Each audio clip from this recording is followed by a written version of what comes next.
और अब आपको दिखाते हैं कि कैसे फूटा है अय्यर बम। मणिशंकर अय्यर की बात हो रही है, जो गाहे बगाहे ऐसे बयान दे देते हैं कि अपनी ही पार्टी के लिए मुश्किलें खड़ी कर देते हैं।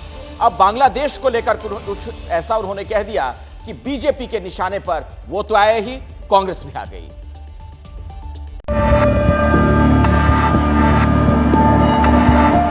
बांग्लादेश में ये फ्री एंड फेयर इलेक्शन है क्या, वैसे ही शक यहां भी आने लगे हैं। पहले कांग्रेस के नेता सलमान खुर्शीद ने कहा कि भारत में भी बांग्लादेश जैसी स्थिति हो सकती है, और अब उससे 2 कदम आगे जाते हुए कांग्रेस के नेता मणिशंकर अय्यर ने भारत की आजादी पर सवाल उठा दिए हैं। बांग्लादेश में ये फ्री एंड फेयर इलेक्शन है क्या, वैसे ही शक यहां भी आने लगे हैं। वहां तो उभर गए हैं, लेकिन यहां भी वो शुरू हो गए हैं। तो जो सबक हमें सीखनी है वो ये है कि विकसित भारत बनाना एक चीज है, लेकिन वो आजाद भारत होगी क्या। पूर्व केंद्रीय मंत्री मणिशंकर अय्यर अपने बयानों के लिए कुख्यात रहे हैं। अब एक बार फिर उन्होंने कांग्रेस को हिट विकेट करने की कोशिश की है। बीजेपी इस बयान को लेकर कांग्रेस पर हमलावर है। राहुल गांधी को लगता है कि भारत से कोई ममत्व ही नहीं रह गया है। वो चाहते हैं कि भारत में गृह युद्ध हो, इसीलिए पहले उन्होंने एक पट्टा को छोड़ा, सलमान खुर्शीद को, अब मणिशंकर अय्यर को।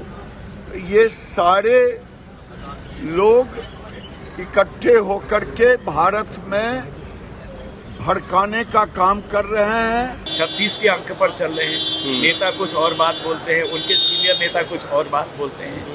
भाई, भारत जो है विश्व में सबसे सर्वोच्च डेमोक्रेसी का देश है। हमारा प्रजातंत्र बहुत उच्च स्तर का है। ऐसी बात बोल के अनावश्यक विवाद पैदा करने की कोशिश कर रहे हैं, लेकिन भारत की जनता एक है।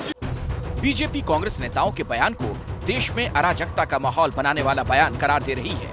इससे पहले बुधवार को मध्य प्रदेश के कांग्रेस नेता सज्जन सिंह वर्मा ने तो पीएम निवास में घुसने वाला बयान दे दिया था। पहले श्रीलंका में जनता प्रधानमंत्री के घर में घुसी, अब बांग्लादेश में घुसी। अब भारत का नंबर है। याद रखना नरेंद्र मोदी जी, एक दिन ये जनता जितने सड़क पे हिलोरे ले रही है, तुम्हारे प्रधानमंत्री निवास में घुस जाएगी, कब्जा कर लेगी। बांग्लादेश में जो हिंसा चल रही है उसमें 400 से ज्यादा लोगों की मौत हो चुकी है, सरकार गिर चुकी है, और ऐसे माहौल में भारत के विपक्षी नेता बांग्लादेश से अपने देश की तुलना करने में जुटे हुए हैं।